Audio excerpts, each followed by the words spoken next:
अभी तक हमने देखा कि ग्यूरी गिरने वाली थी कि तभी किसी ने पीछे से आकर उसे बचा लिया। ग्यूरी को लगने लगा कि ये पर्सन सागे होगा, लेकिन ये सागे नहीं बल्कि जिंगू है। इसलिए ग्यूरी का सारा मूड खराब हो गया एंड वो चिढ़कर उल्टा सीधा बोलने लग जाती है, जो सब सुनकर जिंगू ने भी अपने कान बंद कर लिए, क्योंकि ग्यूरी का ये कहना है कि भले ही वो गिर जाती पर बस सागे के अलावा उसे और कोई टच नहीं कर सकता है।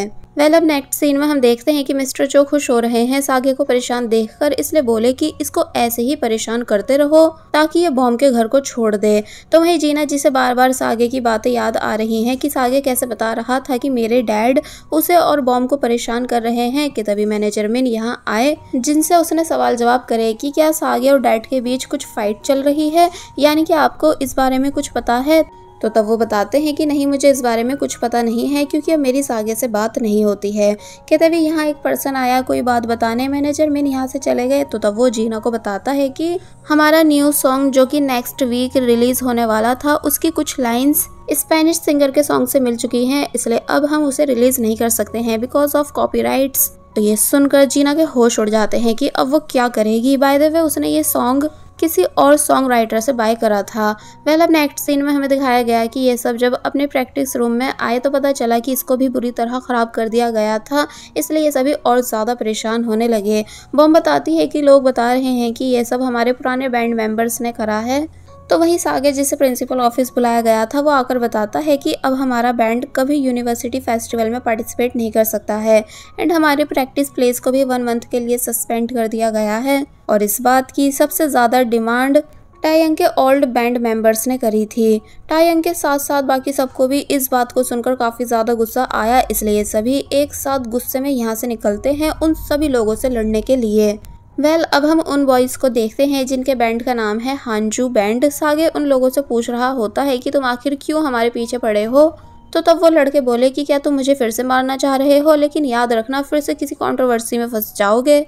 तो तब तायंग उस लड़के को मारता है और सागे से यहाँ से हटने के लिए बोलता है, पर सागे माना नहीं और वो भी इन लोगों को मारने लगा। कि तभी वो लोग पहले सागे को उठाकर फेंकते हैं, फिर टायंग को सागे के पास उठाकर फेंकते हैं। और अब गर्ल्स भी गर्ल्स से लड़ने के लिए रेडी हो चुकी थी। फिर बस होना क्या था, जोर जोर से शोर होने लगा, इसलिए सभी विंडो में से इन लोगों को देखने लग जाते हैं कि ये सब कैसे एक दूसरे को मार रहे हैं। ऊपर से अंदर के डोर को भी लॉक कर लिया गया है, इसलिए इन्हें कोई रोकने भी नहीं आ सकता था। और फिर बस ये सब ऐसे ही एक दूसरे को मारते रहे, जिसके बाद अब हमें प्रिंसिपल ऑफिस दिखाया गया, जहाँ सागे एंड बाकी सबको बुरी तरह डांटा जा रहा है कि आखिर तुम लोग स्टूडेंट्स हो या फिर ठग्स जो तुमने पूरी यूनिवर्सिटी हिलाकर रखी हुई है, इसलिए अब मैं तुम लोगों के प्रैक्टिस स्टूडियो को हमेशा के लिए बैंड कर रहा हूँ। सागे बोला कि लेकिन उन लोगों ने भी तो हमें मारा है, आप तो उन्हें कुछ नहीं बोल रहे हो, यानी उनके भी स्टूडियो को बंद किया जाए। तो तब प्रिंसिपल बोले कि स्टार्टिंग तुम लोगों ने करी थी, ना कि उन लोगों ने।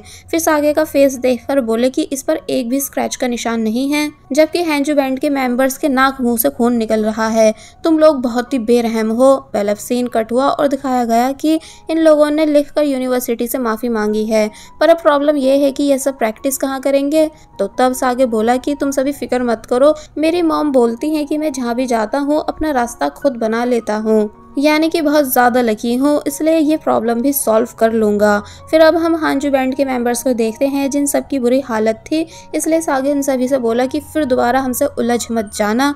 अब रात में हमें टायंग दिखाया गया जो कि अपने घर पर था और सभी बातों को याद कर रहा है कि आखिर डैड मुझे बॉम्ब से इतनी दूरी बनाने के लिए क्यों बोल रहे हैं। कि तभी मिस्टर मिंचोल यहाँ आए और टायंग से पूछते हैं कि तुम यहाँ कैसे, यानी तुम तो भाग गए थे ना। तो तब टायंग बताता है कि मैं आपको गुड बाय करने आया हूँ। मुझे उम्मीद है कि आज आप एक फादर की तरह मेरी सिचुएशन को समझोगे और मुझे जाने से नहीं रोकोगे, क्योंकि अगर आप ऐसा करते हो तो सिचुएशन और ज़्यादा ख़राब हो सकती है। फिर तभी गुड बाय करके यहाँ से जाने लगता है, लेकिन तभी रुका और पूछने लगा कि आखिर आप मुझे बॉम्ब से दूर करने के लिए इतना फोर्स क्यों कर रहे हो, कहीं कुछ और बात तो नहीं है जो मैं नहीं जानता हूँ। तो तब मिस्टर मिंचोल हैरान होने लगे कि कहीं टायंग को कुछ पता तो नहीं है, लेकिन टायंग बाय करके यहाँ से चला गया। अब हमें मॉर्निंग का सीन दिखाया गया जहाँ जब सागे छुपकर जा रहा था, लेकिन तभी मिस किम उसे रोक लेती हैं और घर के काम कराती हैं। उन सभी नुकसान के बदले जो सब सागे की फैन गर्ल्स घर में घुस कर करके गई थी। साथ ही साथ वो सागे को काफ़ी कुछ सुना भी रही होती हैं कि मुझे तो लगा था कि तुम्हारे यहाँ आने से हमें प्रॉफिट होगा, लेकिन हमें तो नुकसान हो रहा है। सागे अपनी गलती मानता है, इसलिए चुपचाप सभी कामों को कर रहा था, मगर जब जैसे उसे मौका दिखा तो वो तुरंत यहाँ से भाग गया। और मिस किम के रोकने पर भी नहीं रुका। बाहर उसे अपनी मॉम का आया हुआ लेटर मिला जो कि बता रही हैं कि मैं एकदम ठीक हूँ, बाहर घूम रही हूँ, तुम मेरी फिक्र मत करना, क्योंकि भले ही तुम्हें दुनिया कुछ भी क्यों नहीं कहे, पर मैं हमेशा तुम पर भरोसा करूंगी। तो तब सागे ये सब रीड करके खुश होने लगता है। तो वहीं दूसरी तरफ मिस्टर चो बहुत ही ज़्यादा गुस्सा हुए इस बात को जानकर कि जो सॉन्ग ऑफिशियली रिलीज़ होने वाला है उसमें प्रॉब्लम आ चुकी है। इसलिए जीना से कहते हैं कि कहीं से भी कैसे भी करके न्यू सॉन्ग लाओ जो नेक्स्ट वीक रिलीज़ होगा। अगर तुम ऐसा नहीं करती हो तो फिर बहुत ही बुरा होने वाला है। तो तब जीना बोलती है कि डैड आप फिक्र मत कीजिए, मैं सब ठीक कर लूँगी। फिर अब हम बॉम को देखते हैं जो कि कन्वीनियंस स्टोर में काम कर रही थी। तो तब सागे भी यहाँ आ जाता है जो कि फ़नी रिएक्ट कर रहा था ताकि कैसे भी करके बॉम को खुश कर सके। फिर जब बॉम फाइनली हंसने लगी तो तब सागे बोला कि अब मुझे अच्छा फील हो रहा है तुम्हारे फेस पर स्माइल देखकर, चलो हम डेट पर चलते हैं। बॉम पूछती है कि पर क्यों, यानी मैं तो नहीं जा रही। तो तब सागे उसके क्लोज आया और बोला कि क्या तुम वो सब भूल चुकी हो जो उस रात हम दोनों के बीच हुआ था। बॉम हिचकिचाने लगी, फिर बोले कि चलो ठीक है, लेकिन हम अपने रिलेशनशिप को सभी से हाइड रखेंगे, क्योंकि मुझे ऐसा लगता है कि टायंग को ये बात जानकर अच्छा नहीं लगेगा, यानी कि वो हर्ट हो सकता है। कि तभी दो लड़कियां यहाँ आ जाती हैं जो कि बॉम को चाइल्डहुड टाइम से जानती हैं, क्योंकि पहले बॉम भी इन्हीं दोनों की तरह कोरिया से नहीं बल्कि बाहर किसी फॉरेन कंट्री में रहती थी और वहीं से अपनी स्टडी कर रही थी।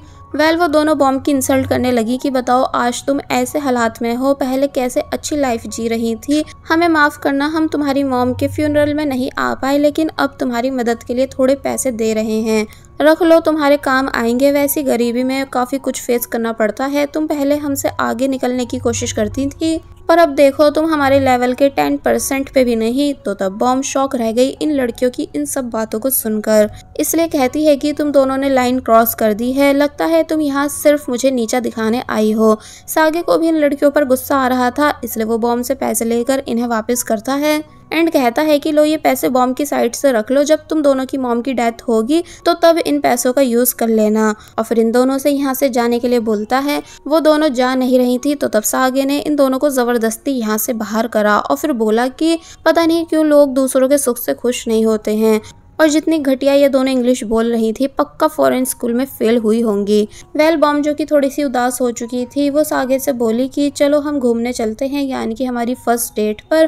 तो ये सुनकर सागे काफ़ी ज़्यादा खुश हो जाता है और अब दिखाया गया कि कैसे ये दोनों एक फेमस रेस्टोरेंट के बाहर लाइन लगाकर खड़े हैं। बॉम बोलती भी है कि यहाँ बहुत भीड़ है इसलिए चलो कहीं और चलते हैं, बट सागे मना कर देता है कि नहीं हम यहीं का फूड खाएंगे क्योंकि यहाँ का फूड सबसे ज़्यादा अच्छा होता है। पर जब जैसे इनका नंबर आने वाला था कि तभी पता चला कि कस्टमर्स कंप्लीट हो चुके हैं। सागे का दिल टूट जाता है। तो वहीं हमें एक स्कूल गर्ल को दिखाया गया जो कि सागे को देखकर उसे पहचान गई कि ये तो सुपरस्टार सागे हैं।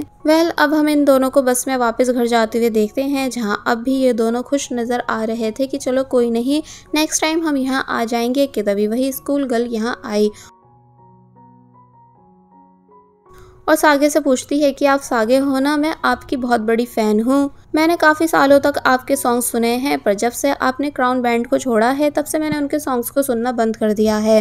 फिर अपना फूड सागे को देने लगी। सागे तो खुशी से उसे एक्सेप्ट करने वाला था, बट बॉम उसे रोक देती है। तो तब वो लड़की बोलती है कि प्लीज़ इसे एक्सेप्ट कर लो, मुझे खुशी मिलेगी, यानी मैं ये आपको ऐसे थैंक्स दे रही हूँ। तो तब वो दोनों उस फूड को ले लेते हैं। बॉम बाद में सागे से कहने लगी कि देखो तुम्हारी ट्रू फैंस आज भी तुम्हें पसंद करती हैं, इसलिए तुम्हें इन्हीं के लिए हार्डवर्क करके वापस से फेमस होना होगा। तो तब सागे बोलता है कि हाँ बिल्कुल, मैं बहुत ही हार्ड वर्क करूँगा। और फिर ये दोनों एक अच्छा टाइम स्पेंड करने लगे, यानी कि दोनों लव रिलेशन में आने के बाद एक दूसरे के साथ काफ़ी ज़्यादा खुश हैं।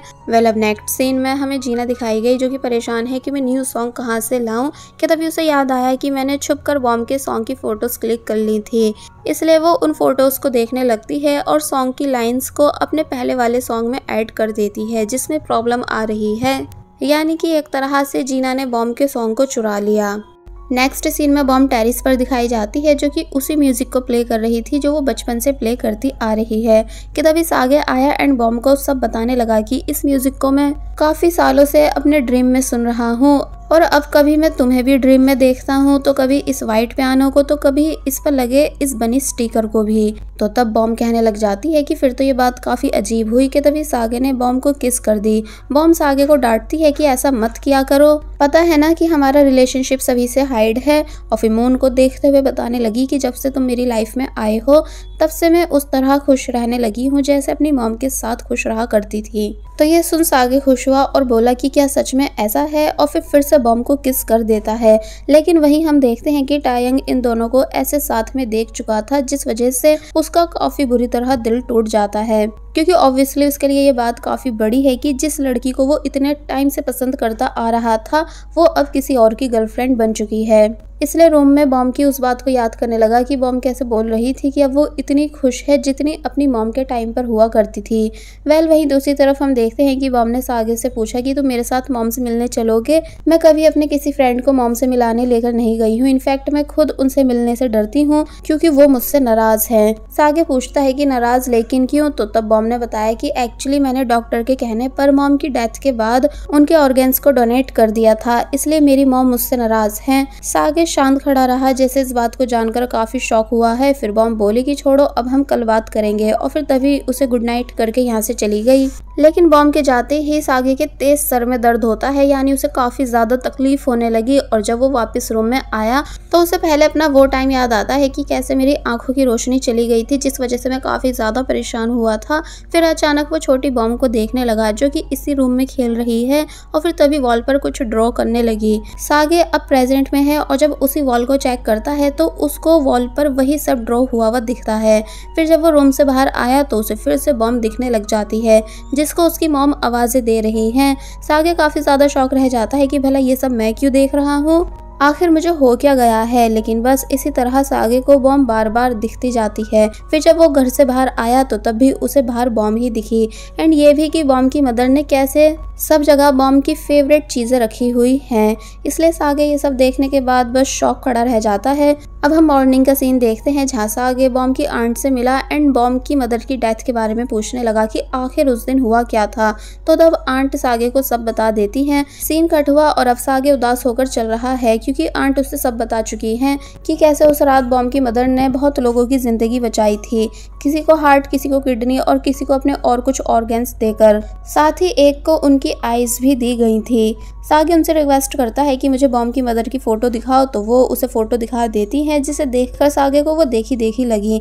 एक्चुअली अब सागे को सब कुछ समझ आ चुका है कि उसके पास जो आईज हैं वो बॉम की मदर की हैं, क्योंकि जिस रात बॉम की मदर का एक्सीडेंट हुआ था तो तब सागे ने भी हॉस्पिटल में से उस न्यूज़ को सुना था और फिर उसने मिस किम से हॉस्पिटल का नाम पूछा जहां ऑर्गेन्स को डोनेट करा गया था, यानी जहां बॉम की मदर एडमिट थी। एंड ये वही हॉस्पिटल है जहां सागे भी एडमिट था। इसलिए अब सागे को बहुत ही ज्यादा बुरा फील हो रहा है कि बॉम को जिस बात का सबसे ज्यादा रिग्रेट है कि उसने अपनी मॉम के ऑर्गेन्स को डोनेट कर दिया था, जिस वजह से बॉम को लगता है कि उसकी मदर उससे नाराज होंगी। उनके ऑर्गेन्स में से आइज मेरे पास है। दूसरी तरफ बॉम दिखाई जाती है जो कि सागे के आने का वेट कर रही है, लेकिन सागे कॉल्स का आंसर नहीं देता। तो वही सागे जो कि अभी तक सदमे में है कि तभी उसको उस रात की बातें भी याद आने लगी जब बॉम की मदर का एक्सीडेंट हुआ था। वो एक्सीडेंट और किसी ने नहीं बल्कि मिस्टर चो ने करा था, इसलिए मैंने उस रात उनसे लड़ाई करी थी और उन्हें पंच मारकर नीचे गिरा दिया था क्योंकि सब उनकी गलती थी। तो वही बॉम जिसे वेट करते करते शाम हो चुकी थी, वो अपनी नज़रों के सामने एक कार एक्सीडेंट होते हुए देखती है, जिसे देखकर बॉम की तबीयत बिगड़ने लगी। यानी उसे वो टाइम याद आया जब सेम इसी तरह उसकी मॉम का भी एक्सीडेंट हुआ था जब वो अपनी मॉम को कॉल कर रही थी। इसलिए तभी घबराकर टायंग, ग्यूरी, जिंगू इन सभी को कॉल करने लग जाती है और पूछती है कि क्या किसी ने सागे को देखा, यानी क्या किसी को पता है कि सागे कहाँ है। तो वहीं सागे भागकर मिस्टर चो की कंपनी के बाहर आता है, लेकिन मिस्टर चो वापस जा रहे होते हैं, इसलिए वो परेशान होने लगा क्योंकि वो उनसे बात करने आया था। अब हम देखते हैं कि बॉम को यहीं खड़े खड़े रात हो गई, इसलिए टायंग बॉम के पास आकर उसे डांटता है कि क्या तुम पागल हो चुकी हो।